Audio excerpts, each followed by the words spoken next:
Selamat pagi Bapak Ibu yang dikasihi Tuhan. Hari ini bertepatan dengan hari kita akan mengingat akan Pentakosta, yaitu turunnya Roh Kudus. Karena itu topik pada hari ini kita berbicara tentang satu topik yang penting, yaitu tentang dipenuhi atau kepenuhan Roh Kudus. Bapak Ibu, saya tahu di dalam gereja-gereja Injili atau Protestan, Roh Kudus itu jarang sekali dibicarakan dan jarang sekali disentuh. Seakan-akan itu menjadi sesuatu yang tidak terlalu penting di dalam kehidupan orang-orang percaya. Sebaliknya di dalam gereja-gereja tertentu itu ekstrim sekali bicara tentang Roh Kudus, Roh Kudus, Roh Kudus, Roh Kudus, tetapi kemudian bukan berarti salah, tetapi kemudian penekanannya mereka kemudian lebih kepada sesuatu yang bersifat spektakuler dan sebagainya, begitu ya. Jadi ini dari ekstrim ke ekstrim. Nah, kita perlu sekali memahami dan mengerti tentang Roh Kudus dengan tepat. Nah, pagi hari ini kita berbicara secara spesifik khusus, yaitu tentang dipenuhi atau kepenuhan Roh Kudus. Nah, Bapak Ibu yang dikasihi Tuhan, memang terjadi salah kaprah, kesalah mengertian tentang arti dipenuhi atau kepenuhan Roh Kudus. Seringkali kemudian orang melihat kalau dipenuhi Roh Kudus itu identik dengan karunia-karunia rohani, apalagi kemudian karunia-karunia yang bersifat spektakuler, bisa bernubuat, kemudian bisa menyembuhkan dan sebagainya. Maka itu seakan-akan orang-orang seperti itu kemudian orang-orang yang dipenuhi dengan Roh Kudus.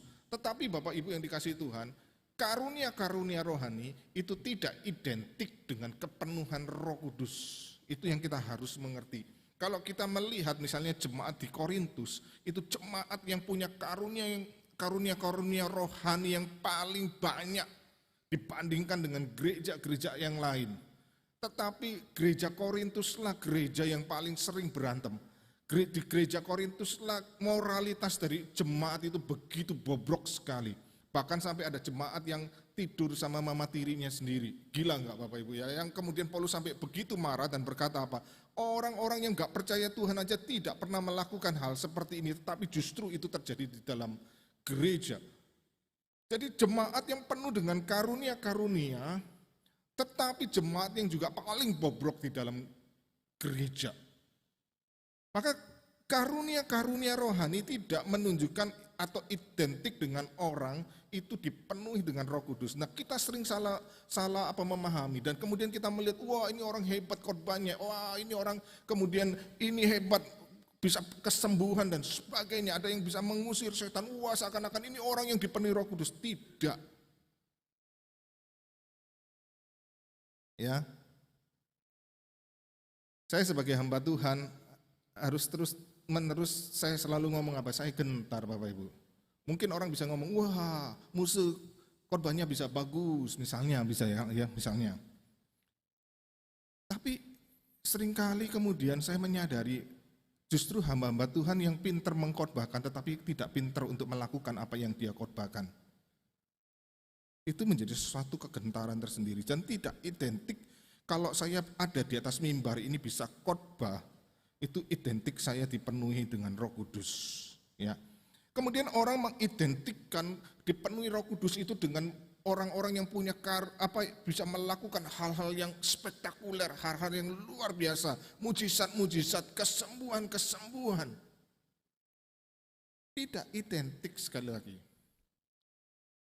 Saya pernah berjumpa dengan seorang hamba Tuhan yang wah, kalau ngusir setan itu luar biasa, dipanggil kemana-mana ngusir setan dan sebagainya. Tetapi akhirnya jatuh dalam hal apa? Masalah keuangan. Masalah keuangan.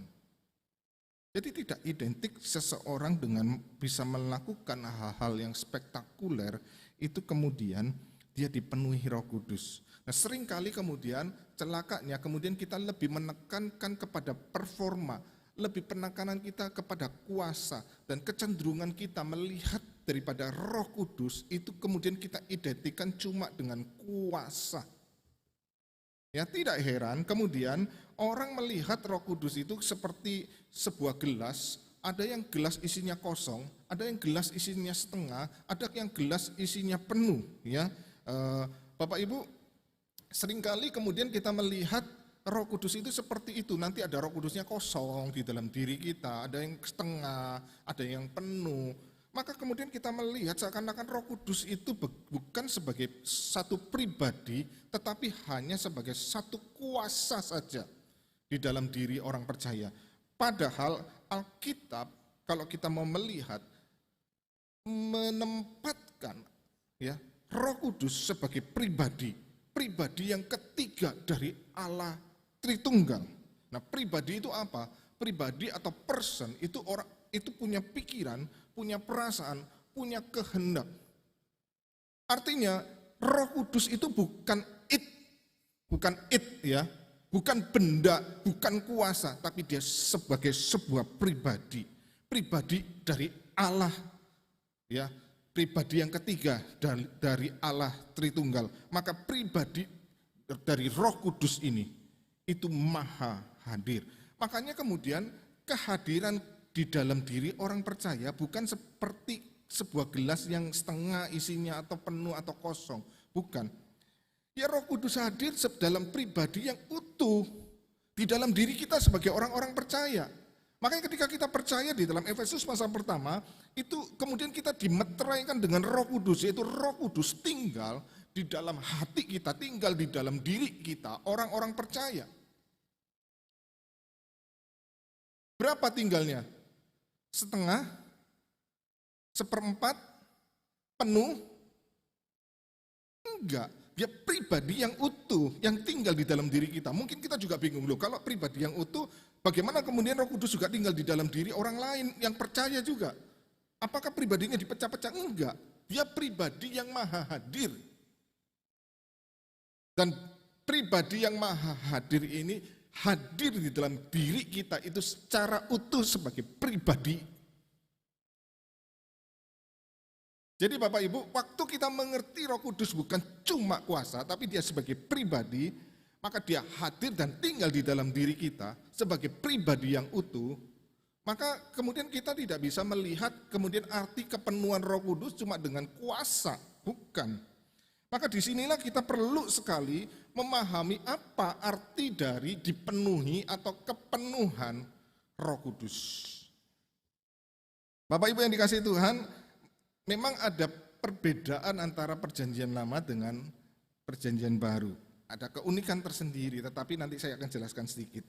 Nah, kepenuhan Roh Kudus itu kalau di dalam perjanjian lama, itu Roh Kudus dikaitkan dengan jabatan kenabian. Jadi orang-orang yang diberikan jabatan kenabian itu kemudian dipenuhi dengan Roh Kudus. Ya, dan itu kemudian Roh Kudus memimpin nabi-nabi itu untuk bernubuat. Tetapi unik sekali, nubuat di dalam nabi perjanjian lama itu kemudian dituliskan, memang nabi-nabi ini untuk menuliskan Alkitab perjanjian lama. Roh Kudus itu uniknya di dalam perjanjian lama itu bisa keluar masuk di dalam diri seseorang. Ya, kenapa kok demikian? Karena memang kemudian ada keunikan di mana kemudian di dalam perjanjian lama itu penekanannya bukan bicara tentang ketika Roh Kudus tinggal dalam diri seseorang berarti orang itu berkaitan dengan keselamatan, enggak, tetapi itu dengan satu jabatan yang diberikan, tugas khusus yang diberikan kepada orang tersebut. Nanti berbeda dengan perjanjian baru ketika Pentakosta terjadi, Roh Kudus itu tinggal di dalam diri orang percaya dan tidak keluar masuk lagi. Karena apa? Roh Kudus itu menjadi meterai, menjadi jaminan keselamatan bagi orang-orang yang percaya. Dan meterai itu tidak bisa gini loh, keluar terus masuk lagi, keluar masuk. Kalau sudah jadi meterai itu sesuatu, meterai itu kayak Bapak Ibu pasti tahu ya meterai. Sebuah perjanjian kalau di atas meterai itu kemudian sah, tidak bisa diganggu gugat, tidak bisa dibatalkan. Ketika Roh Kudus itu menjadi meterai di dalam diri kita, dia tidak keluar masuk lagi. Bapak Ibu yang dikasihi Tuhan. Maka disinilah kita perlu sekali melihat di dalam perjanjian baru apa arti kepenuhan atau dipenuhi oleh Roh Kudus. Maka kemudian kalau kita perhatikan yang pertama, ini cukup banyak sih disebutkan tentang dipenuhi Roh Kudus ya, di dalam perjanjian baru maupun perjanjian lama. Tetapi yang pertama di dalam perjanjian baru itu kemudian ditekankan dipenuhi Roh Kudus itu identik dengan hati yang peka dan penuh penyerahan diri kepada Tuhan dan kehendak-Nya. Maka itu nanti dikaitkan penyerahan diri kepada Tuhan yang sepenuhnya dipimpin untuk kemudian taat kepada kehendak Tuhan, itulah yang kemudian disebut sebagai kedewasaan rohani. Bapak Ibu, dewasa rohani di dalam iman kekristenan itu berbeda dengan pengertian dewasa di dalam dunia secara natural. Kalau dewasa di dalam dunia secara natural, semakin orang dewasa, semakin dia apa? Mandiri kan? Kalau dari bayi, itu masih anak-anak, perlu apa? Dikasih makan, disuapin, dimandiin, dan sebagainya, dibantuin. Ya. Tetapi kalau sudah umur 20 tahun Bapak Ibu, kemudian masih dimandiin, masih disuapin, nggak bisa mandiri, itu artinya apa? Dia enggak dewasa. Ya, ini dalam pemahaman dunia secara natural, tetapi berbanding terbalik dengan pemahaman dewasa rohani. Maka dewasa rohani itu selalu dikaitkan apa? Semakin dewasa rohani seseorang, semakin dia bergantung, semakin dia menyerahkan dirinya kepada Tuhan dan rencana-rencananya.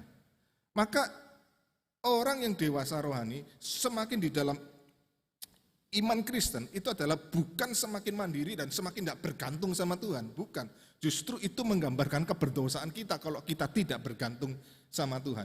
Justru kedewasaan rohani itu semakin hari semakin bergantung, semakin hari semakin menyerahkan diri untuk mau dipimpin oleh Tuhan di dalam rencananya, di dalam kehendaknya, untuk kemudian kita taat melakukannya.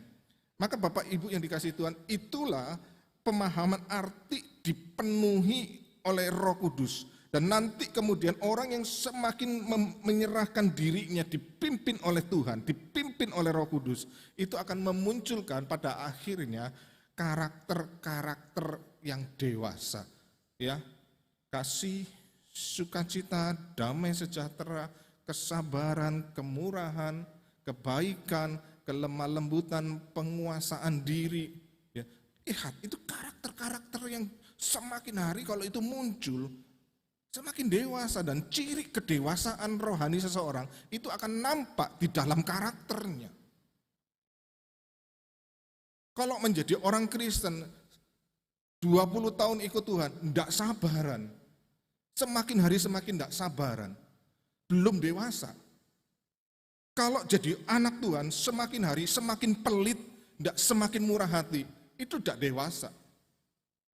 Kalau jadi anak Tuhan, semakin hari semakin tidak bisa menguasai diri, semakin kecanduan, ya, kecanduan dengan hobi-hobi, kecanduan dengan gadget, kecanduan ini dan kecanduan itu. Bapak Ibu, itu bukan dewasa.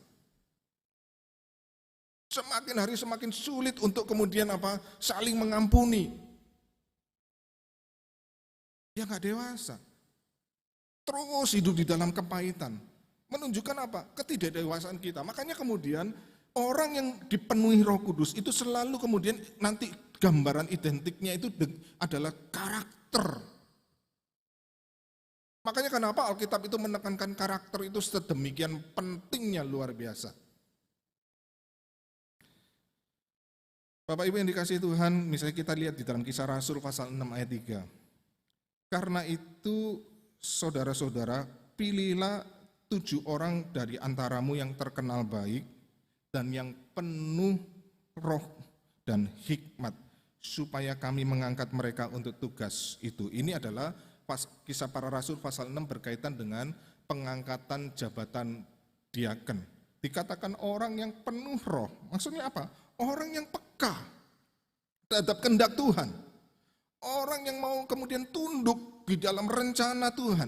Orang yang punya karakter yang dewasa. Dan tugas diaken itu membutuhkan karakter yang dewasa. Karena apa? Diaken itu harus mengunjungi jemaat satu persatu dan mendengarkan keluh kesah dari jemaat.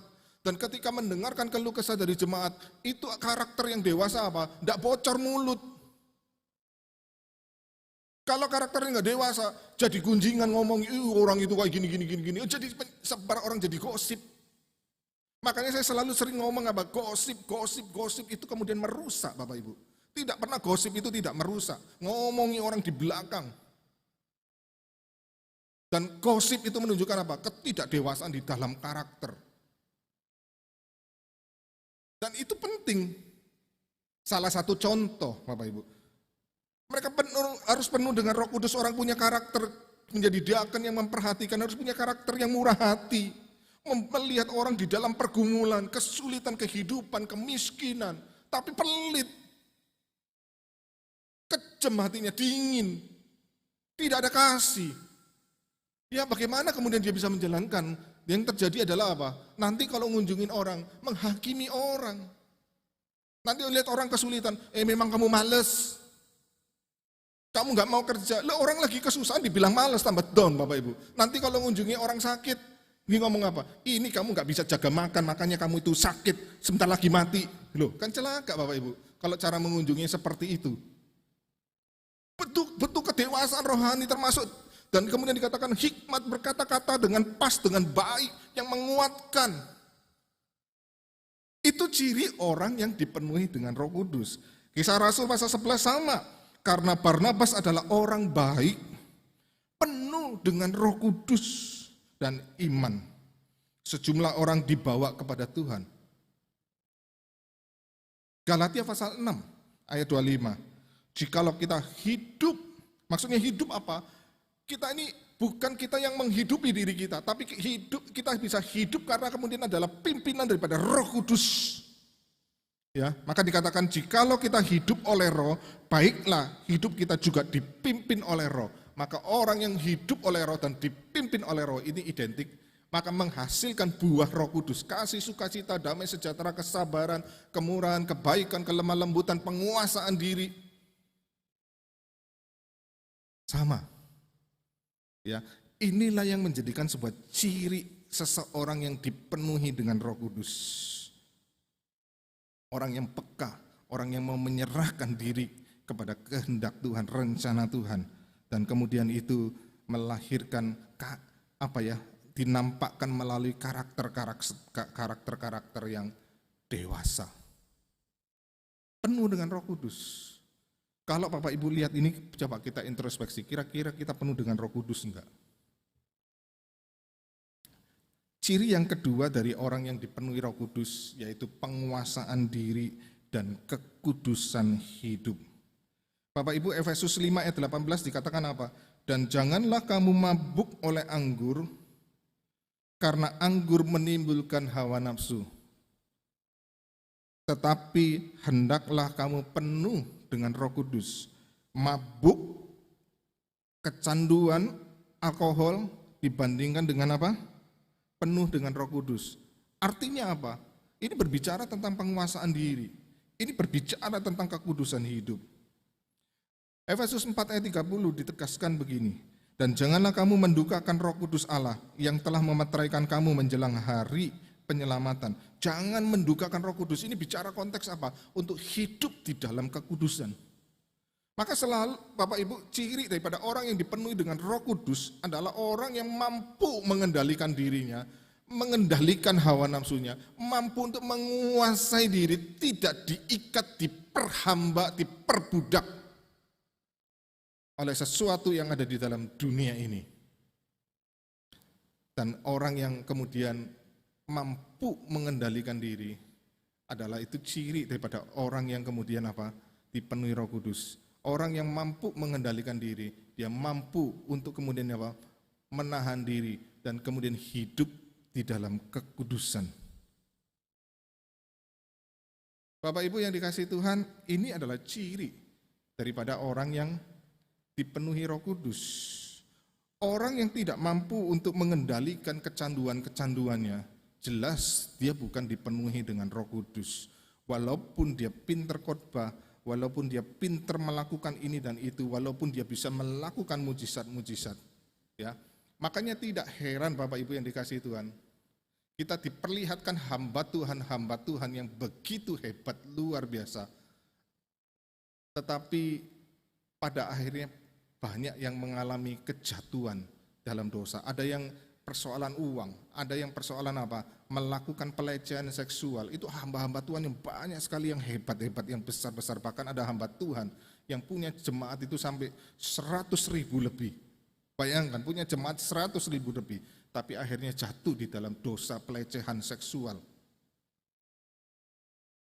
Ada banyak tokoh-tokoh yang begitu hebat, jatuh. Kehebatan seseorang tidak menunjukkan dia dipenuhi oleh Roh Kudus.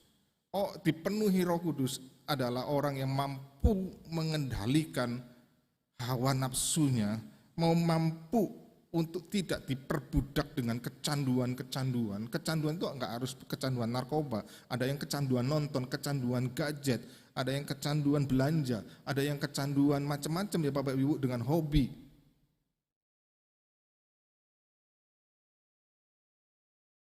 Itu ciri orang yang dipenuhi dengan Roh Kudus. Ciri yang ketiga Bapak Ibu yang dikasihi Tuhan, orang yang dipenuhi Roh Kudus yaitu ketika dia menghadapi bahaya, menghadapi penganiayaan, itu punya keberanian untuk bersaksi, ya.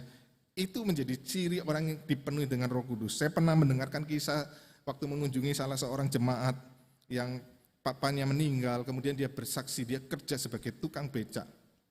Ya, dia bekerja sebagai tukang becak, tapi dia rajin sekali bersaksi kepada orang-orang yang di sekitarnya. Sampai dia dibenci, ya, sampai pernah diseret oleh ratusan orang, entah mau digebuki, mau dibunuh gara-gara dia memberitakan Injil. Tetapi yang luar biasa, dia tak takut. Ya tentu secara manusia takut, tetapi waktu itu dia ceritakan, dia sampai pasrah, ya Tuhan kalau mau saya mati, akhirnya dia tangannya begini. Waktu tangannya dia begini, kemudian orang-orang di sekitarnya tiba-tiba terlepas dari memegangi dia. Dan kemudian orang-orang takut kemudian terhadap dia dan berkata, oh ini orang sakti dan sebagainya. Tentunya tidak semua orang mengalami seperti itu. Ya, ada orang yang seperti Stefanus, ya tetap mati gitu loh. Tetapi diberi keberanian, kekuatan untuk tetap bersaksi. Ini yang menjadikan satu ciri orang yang dipenuhi dengan Roh Kudus. Ada satu kekuatan, keberanian untuk bersaksi.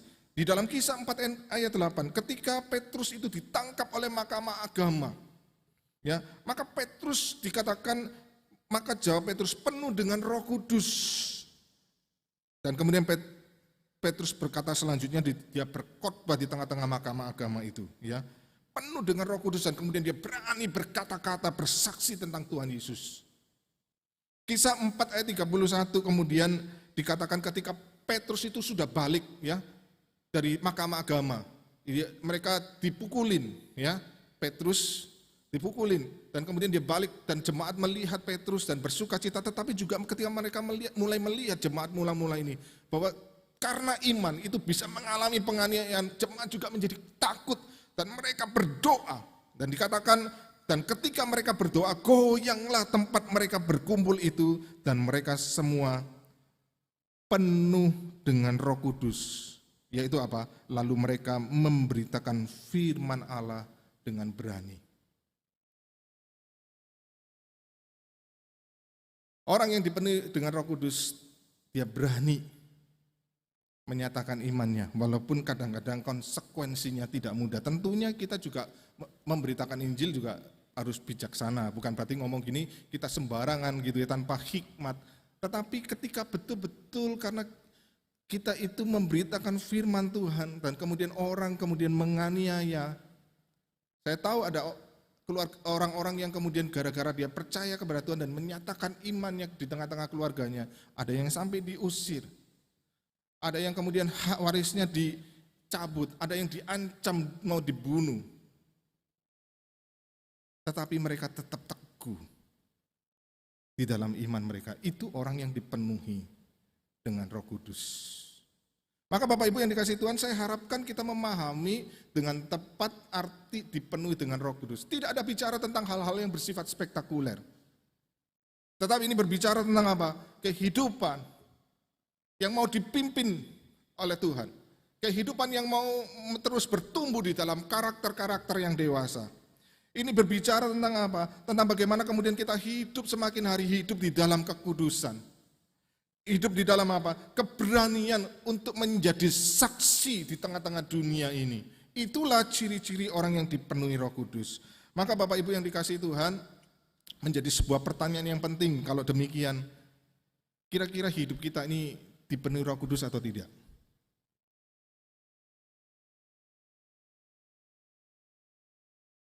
Maka ini harus menjadi sebuah refleksi. Tapi pertanyaan berikutnya saya ingin berbicara yaitu, kalau demikian bagaimana caranya hidup kita ini dipenuhi dengan Roh Kudus? Hal yang paling penting yaitu apa? Hati yang rela dibentuk. Ini kunci penting. Kerelaan diri dibentuk oleh Tuhan. Kerelaan diri dibentuk oleh Roh Kudus. Kalau tidak ada kerelaan diri dibentuk, maka selesai sudah, tidak akan terjadi pertumbuhan. Ada banyak orang yang sulit, persoalannya tidak bertumbuh, persoalannya apa? Bukan persoalannya tidak melakukan kegiatan-kegiatan agama, rajin ke gereja, rajin baca Alkitab, rajin ini dan itu, bahkan rajin pelayanan. Tetapi kenapa nggak berubah karakternya? Karena tidak ada hati yang rela dibentuk. Merasa diri yang paling benar, merasa diri sudah baik, merasa diri yang sudah cukup.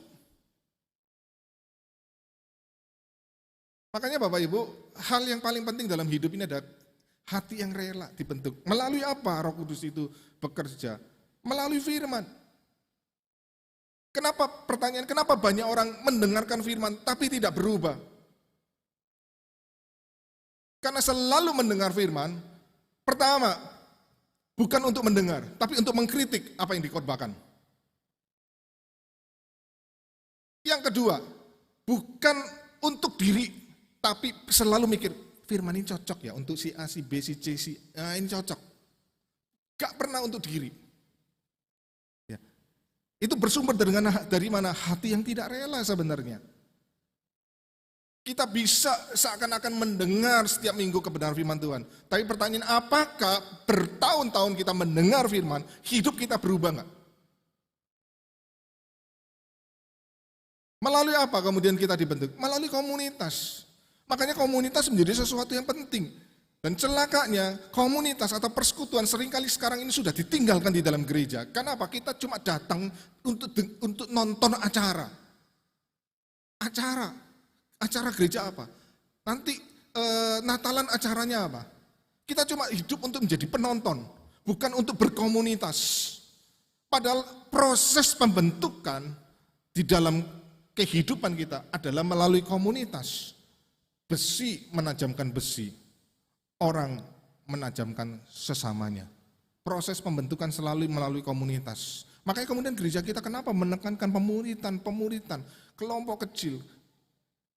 Bukan berarti kemudian kelompok besar tidak penting, bukan. Tetapi melalui kelompok-kelompok itu kemudian ada satu relasi yang intens, yang disengaja, relasi yang mau dibangun lebih dalam, supaya kita dibentuk, diproses satu dengan yang lain.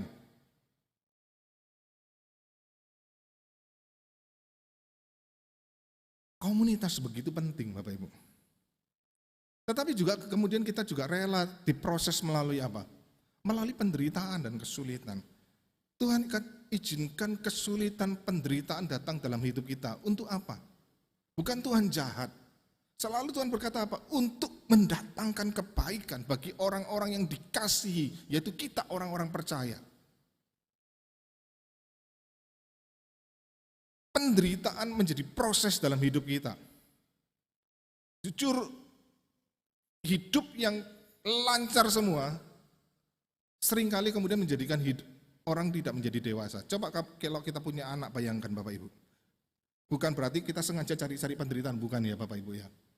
Tetapi kita rela waktu Tuhan izinkan penderitaan datang itu kita dibentuk.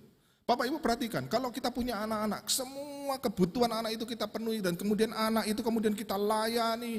Ya, kalau perlu saya dulu masih ingat waktu kecil punya mbak, pakai kaos kaki dipakein, buang air besar dicebokin, tidak cebok sendiri gitu kan. Udah lumayan gede, harusnya sudah belajar bisa. Menjadi apa? Menjadi orang yang manja, yang nggak bisa apa-apa loh.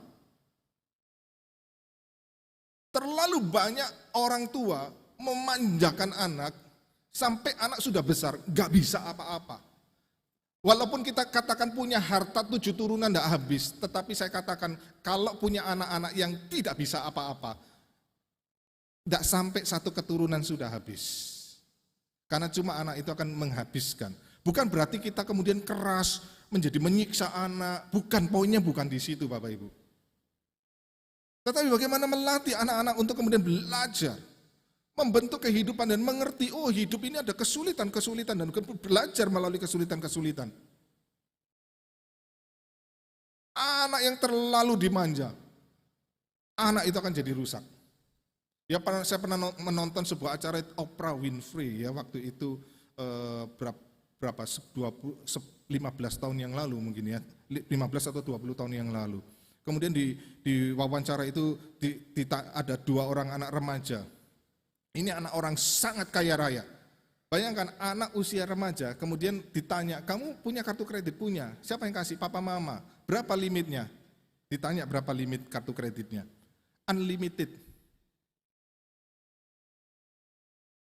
Benar itu Bapak Ibu, kaget ya. Kemudian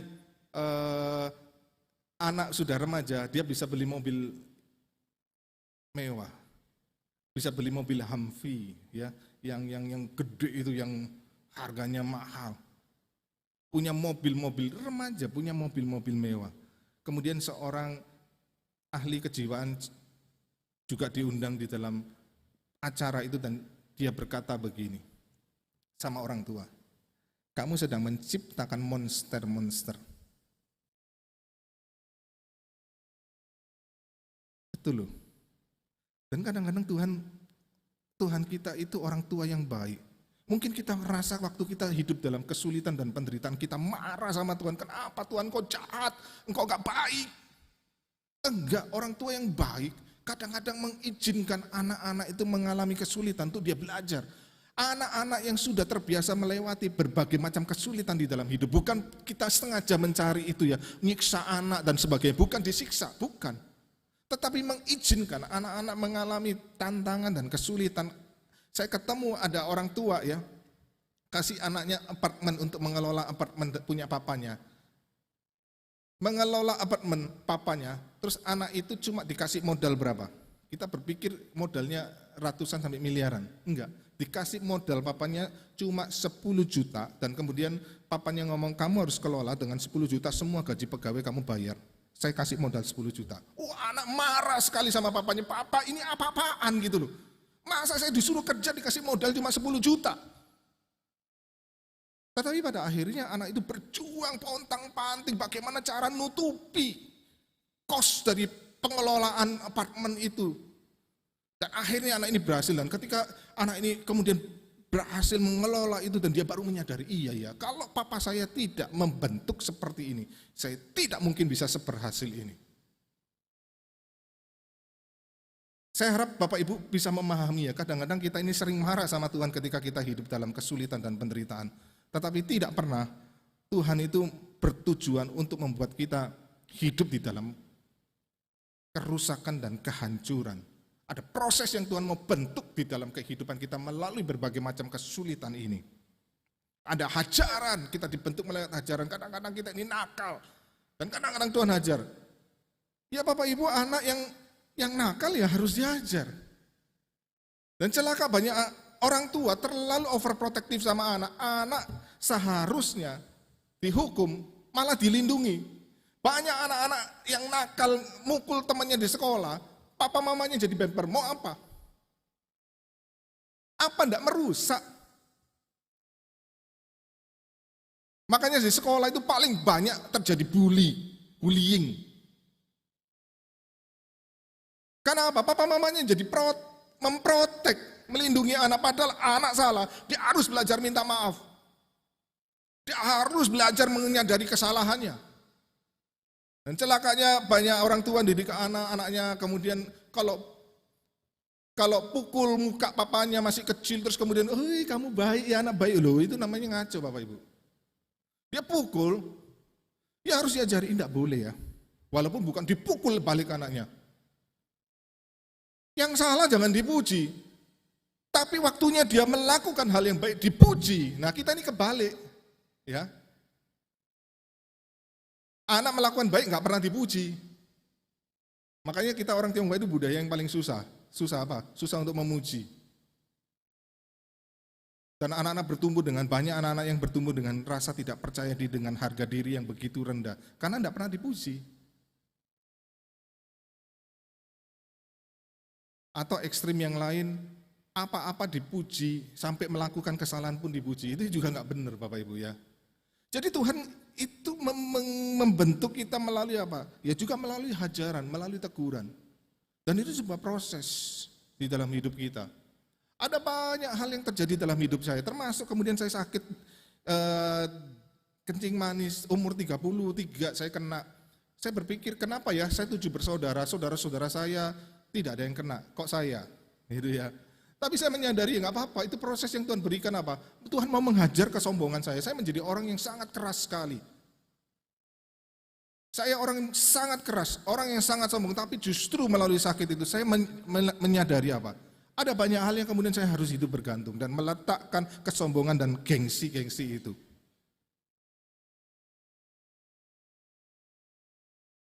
Proses yang indah. Prosesnya apakah sudah selesai? Enggak, masih terus berjalan. Itu seumur hidup kita, tapi izinkan. Dan punya hati yang rela dibentuk. Itu menjadi kunci hidup dipenuhi dengan Roh Kudus. Biarlah kebenaran firman Tuhan berbicara untuk kita sekalian. Mari kita tundukkan kepala, kita berdoa. Biarlah Tuhan, kebenaran firman-Mu berbicara kepada setiap kami. Kami menyadari hidup kami realitanya ada Engkau, Roh Kudus yang tinggal di dalam hati kami, di dalam diri kami. Tetapi kami tidak pernah mengizinkan, atau kami jarang sekali mengizinkan Engkau bekerja, membentuk hidup kami. Tapi pada pagi hari ini kami mau merendahkan diri kami, dan kami ingin berkata, Roh Kudus, bentuklah hidupku. Tuhan Yesus, bentuklah hidupku. Bapa di surga, bentuklah hidupku menjadi semakin hari, semakin serupa dengan Engkau. Karena itu, ini kami. Di dalam nama-Mu Tuhan kami, Yesus Kristus, kami berdoa. Amin. Ada beberapa hal yang saya ingin umumkan, Bapak Ibu yang dikasihi Tuhan, ya, mengucap syukur